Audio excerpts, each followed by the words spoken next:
Good morning అండి మస్తానా గారు. So ఓవరాల్గా చూస్తే ఈ మాటలు ఏవైతే ఉన్నాయో, అమరావతి అనేది వేసల రాజధాని, సరే వేసల రాజధాని లేకపోతే దేవతల రాజధాని లేకపోతే ఆంధ్రప్రదేశ్ రాజధాని అనేది ప్రజలు చూస్తారు. ఎవరెవరో నోటికొచ్చినటువంటి మాటలన్నీ మాట్లాడితే ఎవరు కూడా వాళ్ళ మాటలని పట్టించుకునే పరిస్థితి లేదు.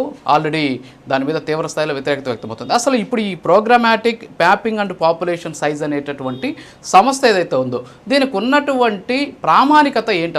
అసలు ఇది ఏంటి? అసలు వీళ్ళు ఇచ్చినటువంటి నివేదికను పట్టుకొని ఒక ప్రాంతానికి ఆపాదించి ఆ ప్రాంతంలో ఉన్నటువంటి మహిళలను కించపరిచే విధంగా మాట్లాడినటువంటి పరిస్థితులు చాలా దారుణమైనటువంటి వ్యాఖ్యలు. దీన్ని మనిషి అనేటటువంటి ప్రతి ఒక్కరు కూడా ఖండించాల్సినటువంటి అవసరం. Not only YSR Congress party, ఎవరు మాట్లాడినా మహిళల పట్ల ఖచ్చితంగా ఖండించాల్సినటువంటి అంశం. మరి అసలు ఈ సంస్థకు ఉన్నటువంటి అథెంటికేషన్ ఏంటండి అసలు వాస్తవంగా? గుడ్ మార్నింగ్ సార్, రాజు గారు. ప్యానల్లో ఉంటుంది ప్రైమ్ కూడా గుడ్ మార్నింగ్. ఇప్పుడు ఈ కృష్ణరాజు గారు ఏదైతే అమరావతిని వేశ్యల రాజధానిని వ్యాఖ్యానించారో అప్పటి నుంచి ప్రారంభమైంది మొత్తం బ్యాక్గ్రౌండ్ లో మనం చూస్తే ఏంటంటే, ఆయన ఉటంకించింది ఏంటంటే టైమ్స్ ఆఫ్ ఇండియాలో ఒక వ్యాసం వచ్చింది జూన్ 2వ తారీఖు. దానిలో విషయాలు నేను చెప్తున్నాను అనేది ఆయన చెప్పిన సారాంశం. అయితే ఆ టైమ్స్ ఆఫ్ ఇండియాకి అసలు మూలం ఏంటి? టైమ్స్ ఆఫ్ ఇండియా అది రాయడానికి సుధాకర్ రెడ్డి గారిని ఆయన రాశారు యాక్చువల్గా టైమ్స్ ఆఫ్ ఇండియాలో. అది ఏంటంటే మీకు చెప్పినట్లు programmatic mapping and population size estimation of research. ఈ నివేదిక ఏంటంటే భారతదేశంలో ఎయిడ్స్ వ్యాధి, హెచ్ఐవి వ్యాధిగ్రస్తుల సంఖ్య ప్రమాదకర స్థాయిలో ఉంది అనేది దాని సారాంశం. దానికి సంబంధించిన నివేదిక కొన్ని సంవత్సరాల పాటు వాళ్ళు చేశారు. దానికి సంబంధించి లాస్ట్ ఇయర్ వాళ్ళు దాన్ని నివేదిక అనేది టెక్నికల్ రిపోర్ట్ అనేది సమర్పించిన పరిస్థితి ఉంది. సో దానిలో ఏంటంటే అసలు మనకి హైవేలు ఎక్కడ ఉన్నాయి, హైవేలకు రిలేటెడ్ గా ఉన్న గ్రామాలు, ఆ గ్రామాల్లో ఉన్న హెచ్ఐవి వ్యాధిగ్రస్తులు మేలు అండ్ ట్రాన్స్జెండర్స్ కి సంబంధించి హెచ్ఐవి వ్యాధిగ్రస్తులకి ఎలా విస్తరిస్తుంది, దానికి సంబంధించి ఎన్జిఓలు ఎలా పనిచేస్తాయి అనేది దాని సారాంశం. దానిలో ఏంటంటే టాప్ 5 స్టేట్స్ అనేది చెప్పారు. ఒకటి కర్ణాటక అనేది ఒకటి టాప్ లో ఉంది, ఏపీ తర్వాత మహారాష్ట్ర, తర్వాత ఢిల్లీ, తర్వాత తెలంగాణ.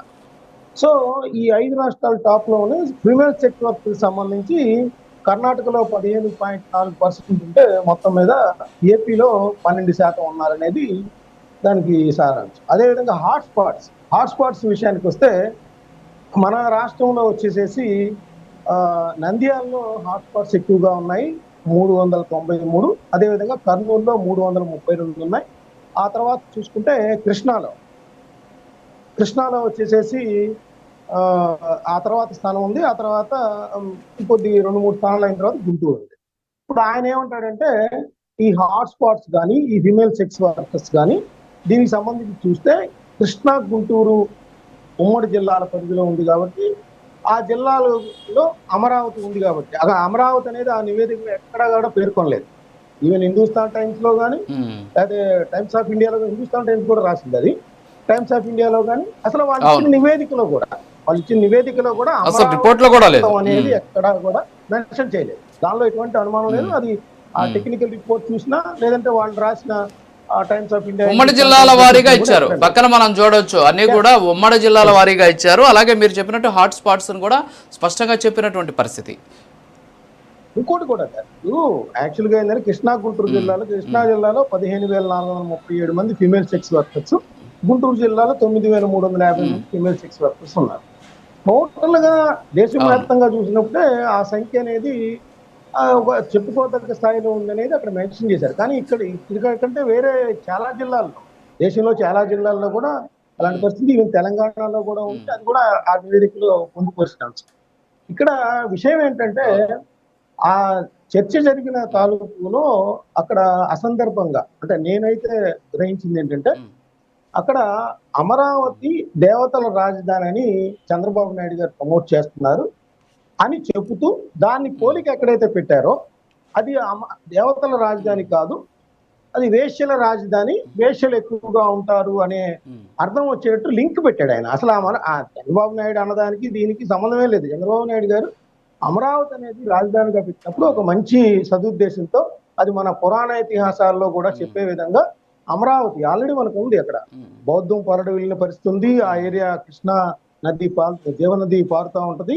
3 పంటలు పండుతూ ఉంటుంది, సస్యశ్యామలంగా ఉంటుంది, ప్రజలందరూ కూడా సుభిక్షంగా అక్కడ జీవిస్తూ ఉంటారు, దానిలో ఎటువంటి సందేహం లేదు. సో అక్కడ ఎప్పుడైతే ఆ చంద్రబాబు నాయుడు గారు చెప్పిన మాటల్ని దేవతల రాజధాని అని చెప్తూ, ఇది దేవతల రాజధాని కాదు వేశ్యలకు రాజధాని అని చెప్పటంలోనే సమస్య అంతా వచ్చింది. ఇప్పుడు ఆయన క్షమాపణలు చెప్పేటప్పుడు కూడా ఎవరైనా ఎవరైనా గనక హర్ట్ అయితే అంటున్నారు. హర్ట్ అవటం కాదు, అసలు అక్కడ ఎందుకు పోల్చారు మీరు? వేశ్యల రాజధాని అనేది ఎందుకు పోల్చారు? అక్కడే వస్తుంది సమస్య. మీరు కనుక ఆ సమస్య మూలం గుర్తిస్తే వెంటనే అన్కండిషనల్ గా నా విషయం అది కాదు, ఆ నివేదికలో పొందుపరిచిన అంశాలు చెప్పాను తప్పితే అమరావతి అనేది లేదు, అమరావతి అనేది నేనే అన్వయించాననే విషయాన్ని ఆయన ఒప్పుకుంటే కనుక సమస్య తీరిపోతుంది. ఆయన అన్కండిషనల్ గా నేను మహిళలందరూ అఫెక్ట్ అయ్యారు కాబట్టి నేను అమరావతి వేశ్యల రాజధాని అనే పదం ఉపయోగించడం నేను తప్పు చేశాను ఈ విషయంలో అనేది ఆయన చెప్పట్లేదు ఇప్పటికీ. సో అక్కడ ఉన్న కొమ్మినేని శ్రీనివాసరావు గారు సీనియర్ మోస్ట్ గుంటూరు ఏపీలో సీనియర్ మోస్ట్, ఆయన చాలా పత్రికల్లో పనిచేశారు. ఈవెన్ చంద్రబాబు నాయుడు గారికి కూడా సన్నిహితంగా ఉన్నారు. ఆ చంద్రబాబు నాయుడు గారి ఉద్దేశాలంటే కూడా ఆయనకు తెలుసు కాబట్టి ఆయన కూడా అక్కడే ఖండించాల్సింది. ఆయన కూడా ఏంటంటే మిమ్మల్ని ట్రోల్ చేస్తారేమో చూసుకోండి నీచంగా అన్నారు తప్పితే అతను వేశ్యలు అనేది ఒక ప్రాంతాన్ని ఆపాదించడం అనేది ఒక సెన్సిటివ్ విషయం, అది ఆ ప్రాంత పవిత్రతకి సంబంధించిన అంశం. దాని పట్ల చాలా మంది మహిళలు కానీ ఆ ప్రాంత ప్రజలు కానీ అసలు ఈవెన్ మనమందరం మేము నివసించేది కూడా గుంటూరు కృష్ణా జిల్లాల రేడియస్ పరిధిలో క్యాపిటల్ రీజియన్ మొత్తం ఉంది, కొన్ని లక్షల మంది ఉంటారు. ఆ లక్షల కుటుంబాలన్నీ ఈ రోజు హట్ అవుతున్నాయి. ఆ విషయాన్ని వాళ్ళు పరిగణలోకి తీసుకుంటే వెంటనే అన్కండిషనల్ గా క్షమాపణలు చెప్పాల్సిన ఆవశ్యకత అనేది ఇక్కడ కనిపిస్తుంది. పవన్ కళ్యాణ్ గారు అన్నా, చంద్రబాబు నాయుడు గారు లేకపోతే మహిళా కమిషన్ అభిప్రాయపడినా కూడా ఈవెన్ సీనియర్ మోస్ట్ జర్నలిస్టులు అందరూ కూడా తెలకపల్లి రవి గారు లాంటి వాళ్ళు మాట్లాడుతున్నా కూడా ఇమీడియట్ గా ఆయన అన్కండిషనల్ గా క్షమాపణ చెప్పాలి. ఈవెన్ జగన్మోహన్ రెడ్డి గారు, భారతీయ గారు కూడా ఈ విషయంలో ఖండన అనేది ఇస్తే చాలా బాగుంటుంది, ప్రజలందరూ కూడా మెచ్చుకుంటారు అనేది కూడా. Okay sir.